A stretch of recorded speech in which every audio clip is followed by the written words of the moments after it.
Welcome to Spirit Outspoken, the podcast for Christians who are ready to explore the deeper side of faith. We believe God's truth is bigger than what we've been taught, and that real spirituality isn't something to fear, it's something to discover. Each week, we open the space to explore miracles, energy, healing, consciousness, and divine science, all through the lens of a God who loves us and a faith that's still unfolding. Whether you're deconstructing, rebuilding, or just feeling spiritually stuck, this is your place to reconnect with wonder, deepen your walk, and let the Spirit speak.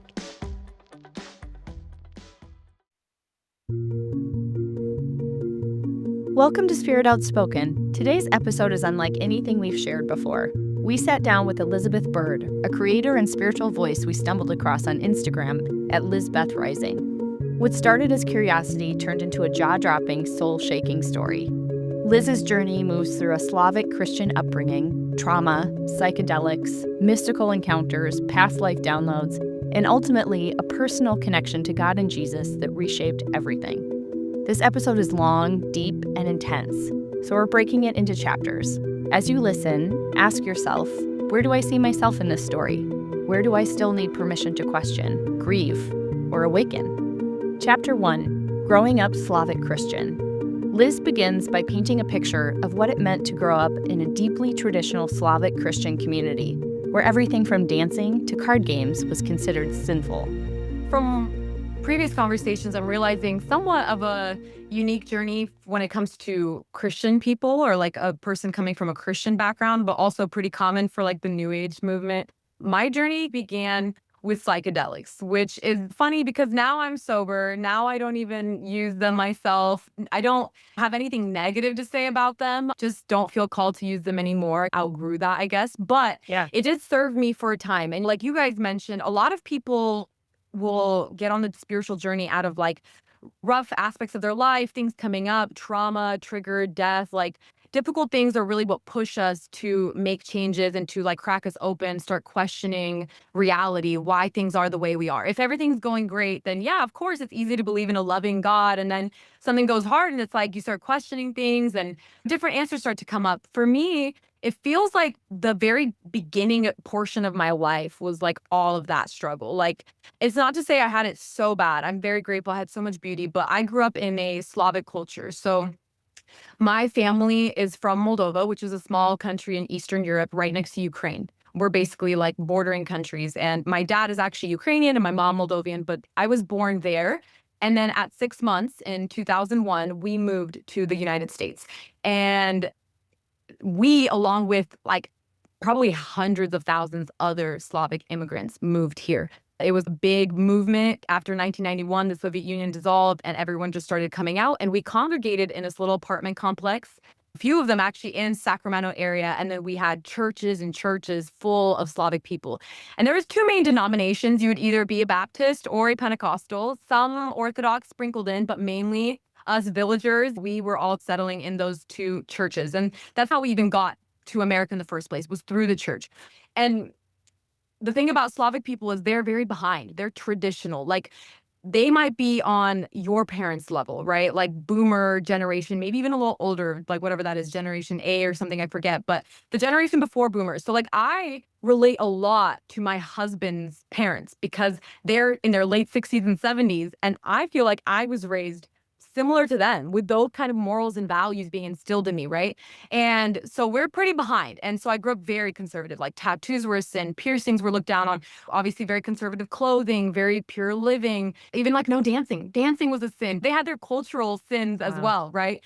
And so it was very tight knit. But I was fortunate enough to have like parents who were, I would say, a little more on like the open end. They were a little more, they were younger, they were more loose. They like to drink occasionally. My mom dressed nicely. She liked jewelry. She was beautiful, a little provocative maybe. So it was a little different for me because I wasn't part of like one of those older parents who were like super strict. I was the eldest child of two parents who were like pretty relaxed. And I grew up going to church, but not super strictly, not super conservatively. We would go like every Sunday, and then occasionally it turned into like every other Sunday. I grew up with a picture Bible, but not like straight up reading the Bible with my parents every night. Like, I know that there's so much diversity in how Christians go about it. Chapter 2, Rebellion, Insecurity, and Spiritual Disconnection. Next, Liz shares what led her away from the church and how unresolved pain and family pressure pushed her toward rebellion and a deep disconnection from faith.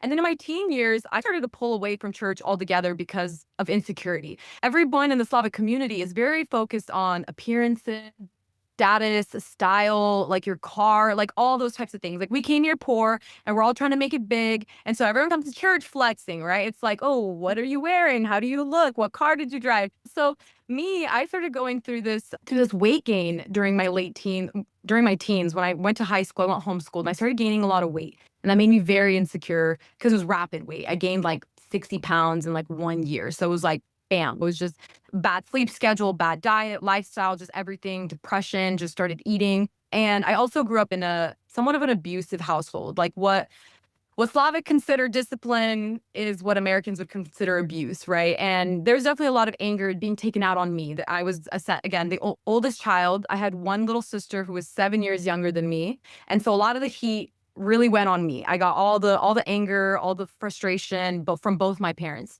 And I was 7 during the recession when my dad got laid off. So again, like imagine like all the frustration, just trying to figure out life, and it's all getting taken out on me. When I was going through my teens, being depressed, being insecure, already not liking my parents, like hating them, right? Like pretty much just no respect for them. I started to rebel and I started to just not have that same level of respect for God as I think a child that is raised in a more healthy household does, right? It's like if this is my father, but my only experience with a father is abusive and anger and like fear, then naturally I'm not going to connect that deeply with the Heavenly Father. And there were nights where like I even just like I would pray for God to just like take me away, like, and I would be mad that I would still be there the next day. I'd be like, why am I here? So my life started out with a lot of that. I'm feeling very isolated, a lot of just anger taken out on me, a lot of pain, insecurity, things like that. And then I would say around 16, I got a taste of freedom. I started going out with like some friends. I got an older girlfriend. We started going out, meeting boys. And I was, again, with the Scorpio stuff, I had a lot of lessons in relation to sex, death, and rebirth, right? So I started being interested in boys and I started dating my first boyfriend and eventually like ran away from home. At 16, I basically got in my car with $20 to my name and I just left and I was living out of my car. Then I started sleeping at my boyfriend's house, my grandma's house, just like all over the place, not really knowing what I was doing, but I knew I needed to do it. And I remember my parents calling me and being like, come home, like, we're sorry, like low-key begging me to come back. And I was like, guys, it's not even about you right now. For whatever reason, like, I need to do this. Like, I had this old soul, I had this part of me that just needed liberation, freedom. And it was during that time, like, I started smoking cigarettes, I started smoking weed, and that kind of went on for a little while. And I had that taste of freedom and it was fun and it was cool, but definitely a lot of tough lessons came with it. And then my boyfriend and I broke up after about like almost a year and I eventually moved back home. And it was great, honestly, being back in a safe environment. My parents were much better. They basically realized they couldn't really control me anymore. I gained that like, okay, you just live here. We're going to leave you alone type of thing. So I got that freedom that I probably needed in this life to experience what I was going to go on to experience. So then I got into a new group of friends who were older than me, Romanian, which is like a cousin to like Slavic people. They're very similar. They're very close to us. One of those friends was like my best friend. He was much older than me and he became like a role model, a mentor. And then I made another friend around the same time who was a Slavic guy and they both were agnostic and atheists. And I was like, whoa, this is weird. You guys are raised like me. And I really respect you because you're smart. Like I can talk to you deeper than I've ever been able to talk to anybody. You guys are not here to just kick it. Like you think, right? And I'm like, ooh, this is cool. And I'm like, so you don't believe in God? And so like over the next couple of like weeks of just getting to know them, they started showing me stuff and videos and like Joe Rogan. Like that was my first exposure to Joe Rogan at like 17. And like they were just like exposing me to like all this stuff. And I was like, oh yeah, like of course, like religion is so silly that none of it matters. Mind you, I'd already stopped going to church during that whole period because I knew I was living a hypocritical life. I was doing things I wasn't supposed to be doing. So I didn't want to go and sit there and be told you're doing what you're not supposed to be doing. So I distanced myself from church. And then this gave me the permission slip to basically be like, here, go ahead and live your life whatever way you want. God isn't even real. Like, who cares? But a part of me knew there's something out there. I was more on the agnostic side. Like, I don't know what's out there, but I don't know if religion has it right. And honestly, that was a super important season for me because it really allowed me to wipe the slate clean and remain open. Because I realize now with so many Christians, when you try to explain certain things, they're always going to reference it to this box that they have in their mind of like, okay, this is what the Bible teaches me in Christianity. And does that fit in this box? And if it doesn't, then it's out the window immediately, right? So I didn't have that box. I was open. I was very circular. You can just come in and flow and then leave. Chapter 3: Psychedelics and the Portal to God. What happened next surprised even Liz. Through psilocybin and DMT, she had undeniable mystical experiences, encounters that cracked open her heart and made her question everything she'd been taught about God. And it was during that time that I also started to experiment with psychedelics. That was like when I started doing psilocybin mushrooms. Mainly, that was really it. I didn't really do like hard drugs, although a lot of my friends did. They were doing cocaine, ketamine, like crazy stuff, right? I stuck with my cigarettes and my weed and my mushrooms. Like I was a simple girl. I didn't even really like to drink much. I was around alcoholics, but I was like, this is what I'm 60. So again, like compared to who I was around, I was doing okay. And but what I started experiencing with the mushrooms is like, okay, people are weird on them. Like, I'm not really like that. Like, everyone was getting like a weird state. All their inner demons would be coming out. They'd be acting funny. And I was like, I'm just gonna do these by myself. Like, I'm just gonna go to nature. I'm gonna find a nice spot at a creek and sit there and do mushrooms. And it was during that time that I started to have these very synchronistic experiences with homeless people, which I know sounds weird, but I think of that whole saying of like, in the Bible where it's like, you never know when you're among angels. And that's how it felt to me, where God knew I was alone. I would do mushrooms to connect to God. That was sort of like my church at the time. Like that was how I was reconnecting with my spirituality. I didn't know it yet, but that's really what it was doing for me because I was no longer finding that in the group that I was in. Everyone was just doing the same things. I was already outgrowing it. I outgrew things quickly at that age. So I was like doing these mushrooms, and a lot of the times I would just be all alone, and then somebody would like come up to me. And at first I'd be like very on guard, and then they would like start telling me stuff. It was natural and in conversation, but then I could start to feel like, oh, this is something divine, like something's happening here. And then I would open and I would become more present and there and safe. And then it was just like the most beautiful things transpired where like I would just have these deep level conversations. My first time was with an older man. He was a grandpa with a little dog. I think he was living out of an RV, but he was at that creek. He actually used to do mushrooms when he was young at that very creek. I had some extra. He took them. It was a trip and we had a great time. And it's funny because like afterwards, I would try to reconnect with some of these people and it was never the same. So for whatever reason, the frequency of the mushrooms was like bringing in something different. Sometimes I wondered if they were empty vessels and something higher was coming through, or if it was just kind of the matrix, right? Where like maybe these people are just the ones that don't fit into the matrix and they're on the outskirts and they're just sort of being used as these little, I don't know. It was strange. So that started to open me up though to the idea that this reality might not be all that it seems, that energy is real. And I started to question, is there a God? Is there something? Because it very much felt like it, right? With all the synchronicities happening, I couldn't deny that there was something out there looking out for me, sending me answers, sending me insight and guidance, and knowing like that I was so isolated that it would send me these little angels in disguise, like to come keep me company, right? As I was figuring things out. And then it wasn't until about 2019 when I started dating this guy, and it really led to a lot of deeper, darker lessons. So I had this guy who was kind of like leeching off me energetically, but I couldn't leave it. But there was a good thing that came out of it, which is he was a party guy. He did a lot of like festivals and concerts, and he had DMT, which is a higher form of psychedelic that I'd never tried.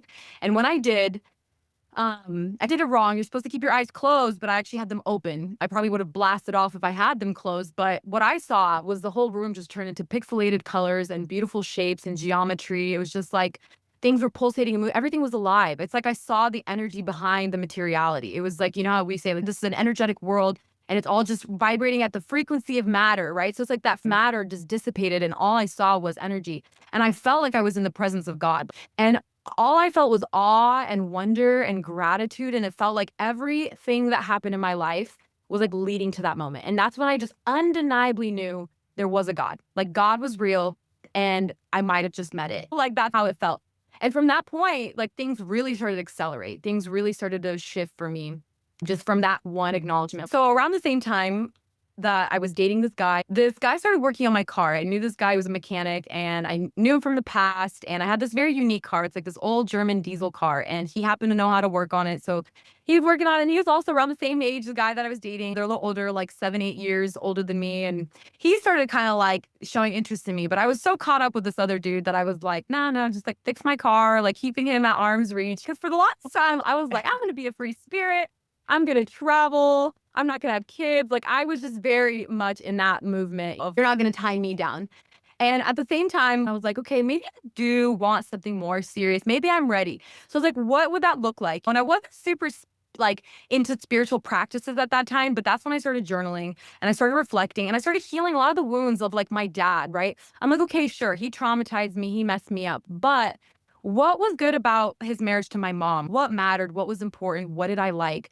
And so I started journaling that and I realized like, man, this mechanic guy, this guy, Ryan, like he checks all these boxes. Like, did I mess up? Was I too caught up with this other dude to see what was right in front of me? And so eventually I basically reached out to him and we started dating. And that's when I started going through another level of spiritual awakening. At first, it was still fun. I was just getting into past lives. I was just getting into like Dolores Cannon's work. Jesus and the Essenes is a book that she did through past life regression, where I was like, oh, like maybe it is something with Jesus. Okay, Christianity is not real, but what Jesus? Like that, like love that guy. Like nothing, no hard feelings towards you, Jesus. So of course there'd be more to his story, right? And it opened me up to some interesting insights of the fact that he might have grown up in a mystical community. They had these mystery schools throughout history in all parts of the world. And there was so much that checked out to me that I was like, okay. And I started getting into astrology a bit more, looking into the chakra system a bit. And it was all fun and games. And then through my husband now, my boyfriend at the time, I started going through like my dark night of the soul. Chapter 4, The Dark Night of the Soul. Awakening doesn't come without the shadow. Liz entered what she now calls a mental hell, a years-long unraveling of trauma, ego, ancestral pain, and hormonal imbalance. Like I was triggered into like so much wounding. Like it didn't just come from this life. It came from past lives. It came from my lineage, like the feminine in my life, all the women in my family, my ancestry, just so much started to come through me. And it was, I won't go into too much depth because it's pretty personal stuff, but it was like for the next couple years, I pretty much was living in complete hell. Like I had lost my mind. It's like, I like to think of it as like our mind is like a computer. A virus came in and hijacked everything. And for the next few years, I was just sitting there deleting. And I was just constantly trying to get power back over my mind. Now, it never felt like something outside of me was doing it. It felt like my own ego was being triggered. My shadow was coming out and that I needed to face a lot of these wounds, feel them and heal them. And like for a long time, I fought it. And it was also tied in with my hormones because I had pulled out my birth control implant after being on it for 3 years. And I realized through being with my boyfriend, like maybe I do want kids. He started healing a lot of wounds that I had because I was worried I'd be like my dad. I thought I'd mess up kids. I was like, I'm not going to have kids. I locked that away for years and years. And all of a sudden, like that started to heal and I pulled out the implant and I realized later on, I didn't know there was a word for it, but I basically was struggling with PMDD, which is premenstrual dysphoric disorder. A lot of women are talking about it right now. I think it might be related to, obviously, like many women are struggling with hormonal imbalance, but maybe it's the birth control, like maybe it's whatever reason, a lot of women are experiencing it. And I didn't know it at the time. I didn't know other people had it, but to me, it was like the 2 weeks before my period, I was in complete hell where my mind was consumed with obsessive thinking, replaying the past, all kinds of hurt, all kinds of wounds, the things that happened in the beginning of my relationship with him. So yeah, I was really depressed and I was in no place to do any sort of teaching or sharing on it. So I was very isolated, alone, and just figuring it all out. And then a couple years into this, I had my final mushroom trip, which was, I think, like 2022. And I was in a bad place, which you're not supposed to do. And I did them by myself. And I pretty much had a bad trip. And so what happened was I was crying and bawling my eyes out. I was depressed. I was like, honestly, like suicidal at times where I just like wanted to give up. I was tired. I was exhausted. I was like too much for one person to bear. I didn't have anybody in my life who related to me or I could talk to really about this. I just felt crazy. I felt like a lunatic. But again, it's hard to understand without context, but it's very personal. So I don't feel like appropriate to share it all. But basically, when I was crying, I was like laying on the floor and I started to like close my eyes, and I felt like I was tapping in and out of this reality where I was like overhearing a conversation that I was having in another reality, an alternate reality. It was like I couldn't hear exactly, it was like muffled, but I felt like I was tuning into another version of me living out a different life. And I got this message where it was like, if this life is too hard for you, you can always just opt out. And I was like, what? Like that scared the crap out of me. I was like, what does that even mean? Like, is this really just a simulation? Like I can just end my character's life? Like what would happen to me in this world? What would happen to my love? Like I started to panic. And then it got crazier where for however, again, I didn't even really get like visions like this in mushrooms. I was always just very present and aware. It's like I just saw cool, like kind of energy moving and pulsing, but not like visuals. But I was just crying and closing my eyes so much that I was like in my head that I saw this vision of like an ant farm or like a beehive. And I saw all of us in it, like souls just endlessly trekking through it. And there was like this leader at the top, this not beautiful, amazing, loving leader like God is painted as. I saw it as like this evil entity that was like keeping us trapped here. And that really scared me. I saw it as the cycle of reincarnation and how, oh, all of a sudden, all this stuff about Dolores Cannon and past lives, just Earth is a school and you're coming back and you're learning and it's amazing. Now I'm like, wait, past lives seems to be a trap. Like we're stuck here. Do we ever get out? What's the point? Like I just existential type questions started hitting me to the point where I even like relapsed with weed and nicotine. I had just quit like a couple weeks before, which relapse was common for me back then still, but I was just like, none of it matters. And I don't know, I had to pick up the pieces for a couple weeks there where I was just a little like confused on everything.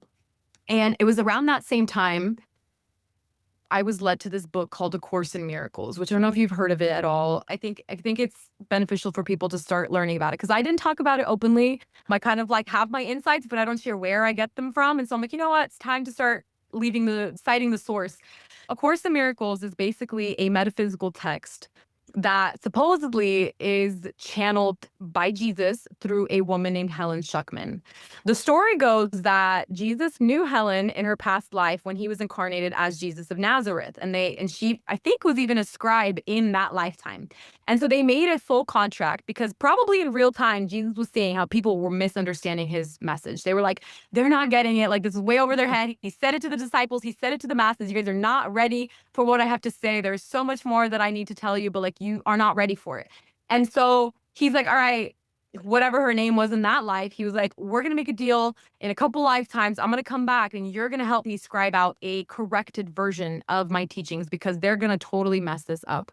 And so that's kind of how the story went. Now, Helen, in that lifetime that she wrote this book, it was the 1970s, and she was a psychoanalyst or a psychologist of some kind. She was raised a Jew and atheist at the time as an adult. So she had no relationship with Jesus at all. She was like, Jesus who?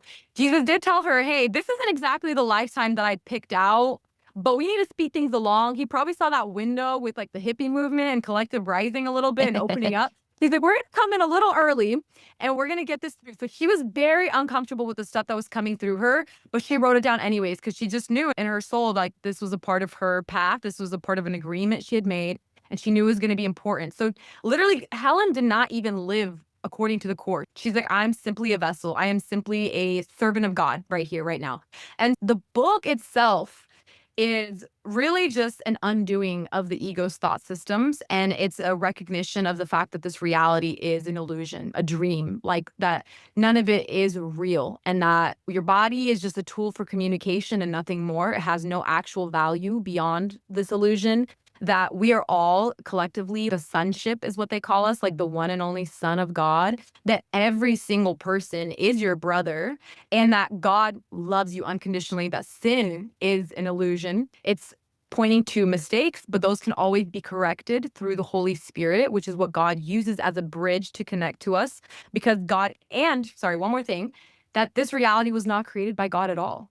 Now, this is where A Course in Miracles differs with Gnosticism and what I saw even in my own vision of this reality being created by a false God and that reincarnation is this trap. A Course in Miracles doesn't answer a lot of those like theories. It's very, again, just spiritual. It's a practice. It's something that you read that to me, the way I describe it is it goes through a back door where, like, let's say you have your conscious mind. As you're reading it, you're not necessarily like understanding it. It's written in this very repetitive manner, but it's meant to go like beyond your ego directly to your subconscious to like literally repattern your thinking and your belief systems to being Christ-like. To me, that's what it is. Like you're basically being brainwashed into becoming like Christ. And that's now that we're realizing how important limiting beliefs are, how affirmations are important, like all these things and how they influence our reality. I'm like, yeah, this book is literally doing that. And there's even a workbook page for every day of the year that you can follow. And there's a text and there's a teach. It's very in depth. Like, honestly, no human could have made that up. That's where I'm at. I'm like, nobody could have sat down and just like made this up. Like, this is coming from a higher frequency for sure. It does contradict some of the biblical teachings of, like, obviously it's saying Christ is something we can attain. It's talking about Christ consciousness, but I think it aligns with Jesus, just not religion, right? And so that book, I had just like basically gotten it when I had that shroom trip, and it was like literally sitting on my counter, and I was like looking at it and I'm like angry because I'd only read a few pages, and it did talk about like a heavenly loving father, and I'm like, are you lying to me? Like, what I just saw is not a loving father. What is real right now? What's happening? But for whatever reason, I just knew I was meant to read that book. The timing of this all happening like together, that I already had this in my hands when that experience happened, I was like, okay, something is here for me. Chapter 5: Healing, Jesus, and Remembering the Light. Liz's story doesn't end in the darkness. Slowly, through relationship, writing, and divine synchronicity, Liz found her way back to God. Not the one from her childhood, but the God she met in stillness, the one who stayed when everything else fell away. And so I started reading it, and that's when it confirmed that this world was not created by God. And I'm like, okay, so that much I can say is true. Whether it was a miscreation on our own behalf, like we are, let's say we have more creative ability than we've even understood. Let's say we are the collective son of God and we have been given the gift of creation. It is possible that we miscreated this reality, as like the way the Course described it is a tiny mad idea entered the mind of the sonship, where it thought, what could it be like to be separate from God? Which is impossible. So we created this like fake reality to where we could experience what it might be like to be separate from God.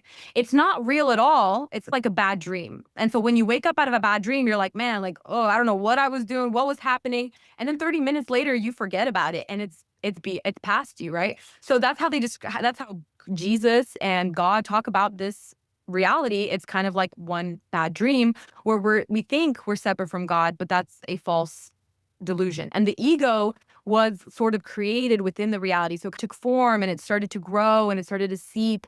And so that's how they paint it, which one thing I do like about it is that it gives us the accountability. We're not victims of something outside of ourselves. It's something that we can correct through ourselves, right? So I started reading that. I was getting into it for a while. And then I slowly started to share more on Instagram about my journey, my past, my background.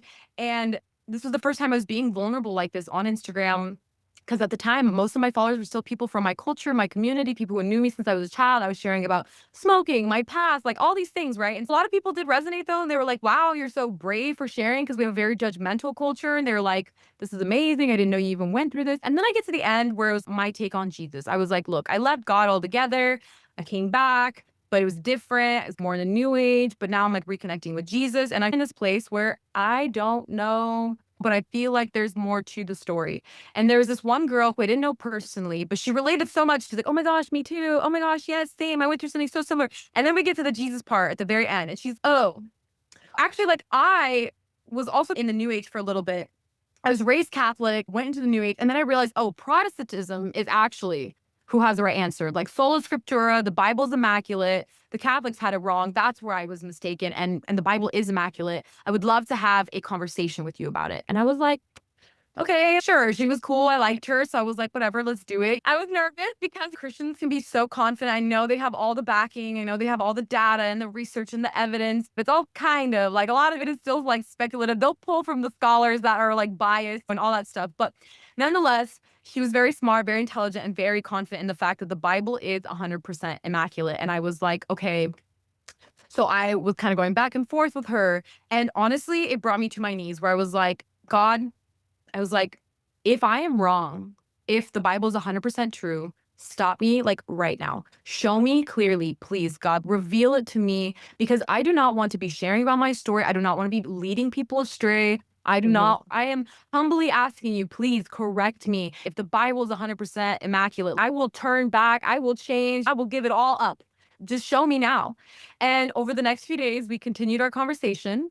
And that's when I landed on some verse from the Gospel of Thomas. And I'm like reading, I'm like, oh, this is beautiful. And then I'm like, Gospel of Thomas. I'm like, doesn't sound familiar. Why isn't this in the Bible? And then that led me on a little deep dive of the Gnostic Gospels and how there was all these texts that were not included in the Bible. And I'm like, why? And particularly with the Gnostic Gospel of Thomas, I think it's like the one that they conclude is not technically Gnostic in nature, but for whatever reason got grouped with that. They say it just didn't confirm the narrative that they were trying to push. There was a lot of the kingdom being within, a lot of going within, things like that, and not needing a church, not needing somebody outside of you to connect to God. And so they just didn't include it. And so if anything, this girl in her attempt to prove to me that the Bible is 100% immaculate, I felt like led me to the conclusion that that isn't true at all, that there was things that were cherry picked and not put in to serve a certain narrative, which is always what I intuitively felt because I had tried to read the Bible over the years through my spiritual journey. And every time I'd open it up, I would just hear man. I'm like, I know God. Like, God's my bestie. Like, I know that guy. And that's not him. That's not God. Favoritism, specialness, division, war. I'm like, yeah, I don't see that as God. I'm sorry. Like, you can't convince me that's the almighty, unconditional, loving God that Jesus taught about. And I went off the deep end on Gnosticism. And if anybody doesn't know what Gnostics believe, I'll give a little brief intro on that. They basically have a completely different cosmology. And it's their texts that were discovered in Nag Hammadi, Egypt in the 1940s. Jesus was teaching his disciples secret teachings, and that's what was recorded and considered these Gnostic texts. And in them, Jesus reveals a very different cosmology of there being an unknowable true source. And he decided to start creating other beings called eons or aeons. And they all resided in this beautiful realm called the pleroma, which is the fullness of God. This is all mythology, right? And it was all these beautiful beings. And there was one being called Sophia or wisdom, a feminine being who fell from the pleroma and she started to miscreate. And out of that was born Yaldabaoth or the demiurge or what they consider to be Yahweh, the God of the Old Testament. And Yahweh didn't know about the pleroma. He didn't know that there were all these other beings. He just knew his mother. And he started creating these beings called archon, kind of like what Christians might think of like as demons, right? And they created this material world and they also created our material bodies. But Sophia prayed to God. She asked for forgiveness. The whole story was that she created without a consort, without her masculine counterpart. And so what came out was sort of like a distortion of the natural order of things. There's a lot of questions that are still left with this theory. So I'm just explaining what their cosmology is. And so then after Yaldabaoth created this world, Sophia and God, the true heavenly Father, God breathed his divine spirit into the body that they had created and gave it life. And that was Adamus, right? The first human, the first man. And it was through that breath that it animated that man. And basically, Yaldabaoth got so mad that now this being that he created was more powerful than he was. And he didn't even know that there was other gods. And so from that point on, basically these rulers have sought out to suppress and snuff out this divine spark that's within us. So that's how the story goes. Now, it was interesting and it answered some questions for me of, okay, like this reality wasn't created by God. Maybe it is this demiurge, and what does that mean for us? And you look at society and you look at the systems in play and the elites and all the theories of reptilians and the Vatican, and you're like, okay, like, well, what is that? Because personally, I'm not big on the devil's out to get me, the enemy is out to get me. I didn't buy into the whole Satan story very much at all. For whatever reason, I don't judge people who do. Like, I get where that comes from, but to me, I was more on that new age belief of it's all a school and everything is serving you, even the negative, even the darkness is the contrast for the light, right? And so that's where I'm at now. I have these two texts that give me more insight on Jesus. They do have similarities, but they also have contradictions. And I can't say that I've come to a conclusion on what I think is truly true. I do think this reality is an illusion, but whether or not it's wrong, because even recently I was looking into the etymology of matrix, and it means mother or womb. And the Essene Gospel of Peace is another really beautiful text that changed my life. And it paints the earthly mother as an aspect of God, and that this world and being in alignment with divine law and living in accordance with nature and its rhythm, that is what connects us to God. And it's just as important as prayer and meditation and all those other things, right? And that also is supposedly a gospel of Jesus's that was lost and was found. And I do believe it's possible he taught different things to different groups. There's that likelihood that, I mean, if I had 12 friends, I'm not going to tell each and every one of them the same thing, all right? Like, I'm going to tell you something because I know I can trust you with that.